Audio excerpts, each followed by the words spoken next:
start with Emmanuel Moseley. He hasn't practiced the last 2 days. I didn't know anything was wrong with him until they signed Josh Norman. That was a sign that someone had messed up or gotten hurt, and it was Moseley. So he was in a cold tub today, in an ice tub today. What do you think about the timing and the implications of this injury? Well, the 49ers did a great job of bringing in Josh Norman, who, again, nobody expects him to be what he was when he was in Carolina. But as far as depth goes and teaching guys, that's great. And you know me, I'm a big proponent of track record. Everybody's like, oh, well, Derrick Henry, stiff arm him. Derrick Henry does that to everybody. His job's not to tackle. So if he's there and he's depth, that's fine. Also, the 49ers are not going to really need him in week one if push comes to shove.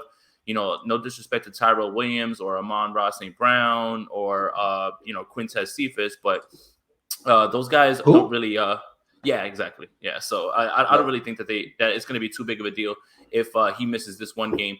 This is a good enough time for him to rest up, get ready. But again, this depth is going to be tested. It's going to be interesting to see who's going to be the first off the bench if Moseley does not play. Will it be Timo Lenore or will it be Josh Norman right away? I think that's what's going to be interesting. As Dante Johnson's on the practice squad, he would have probably been the best bet if he was on the 53. Yeah, this kind of concerns me in the sense that the Niners do a really bad job, intentionally or unintentionally, of like conveying the seriousness of the injuries of their DBs. Like when Tart went down, I figured, he'll be back. He's going to get a ton of money this offseason. It took him like a year to get back, and the Niners were like, oh, yeah, did we not say that it was a really serious injury? I don't know. I mean, I guess I'm just naturally skeptical now. Yeah. But the fact that, I don't know, he missed the first part of camp. He had a hamstring injury. Now he has a knee injury. He's never really been a full-time starter for a 16, 17 game season. I mean, we were all saying, the Niners are one injury away to Jason Verrett from being in a bad spot, but maybe Mosley's the one who's going to be in and out this year. It'll be one of those two. Again, this is why I was pounding the table. Sign AJ Boye, sign Steven Nelson, sign someone, because, and then it push came to shove and they went and got Josh Norman, which I don't hate at all. I mean, people can make all the jokes that they want about him being washed. That's fine. But we're not asking him to be what he was back then. So that's why I don't really have an issue with it. And I like it for depth. He can teach guys as well, too. That's really important. And I think what you see here is like, it's really hard to get corners at this time of year. Josh Norman's the best you could do. Right now, I think the Cardinals are a good team. They might have the worst starting corners in the league, and there's nothing they can really do about it. No. They got Byron Murphy and Robert Alford, and that's about it.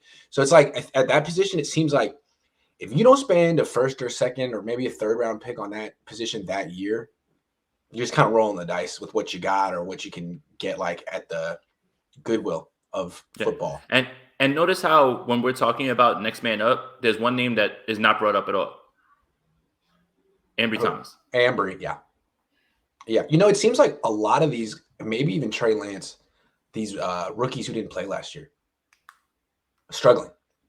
Penei Sewell, Ambry Thomas. I didn't think Trey Lance struggled in camp, but he completed 45% of his throws in preseason. Are there any guys who took the year off? Jamar Chase is another one who are just killing it so far. I don't think so. Not that I could think of off the top of my head. Yeah. No. Interesting. Anyway, Lil Lord Stewie says, was the Harbaugh era better than the Shanahan era? And continued, and how much longer does Kyle have before they fire him? And who is faster, Trey or Colin? Okay, hold on. One at a time. Was the Harbaugh era better than the Shanahan era? 3 straight NFC Championship games. I mean, one Super Bowl. Yeah. And continued, how much longer does Kyle have before they fire him?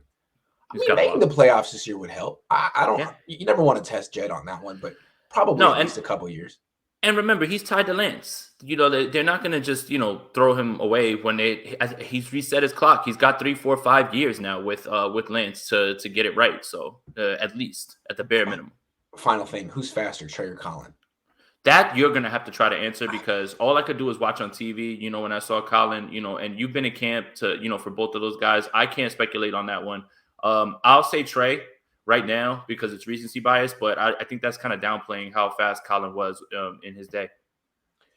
Yeah, Trey Lance has more gears when he runs. Like he can downshift and upshift. Colin's just a strider.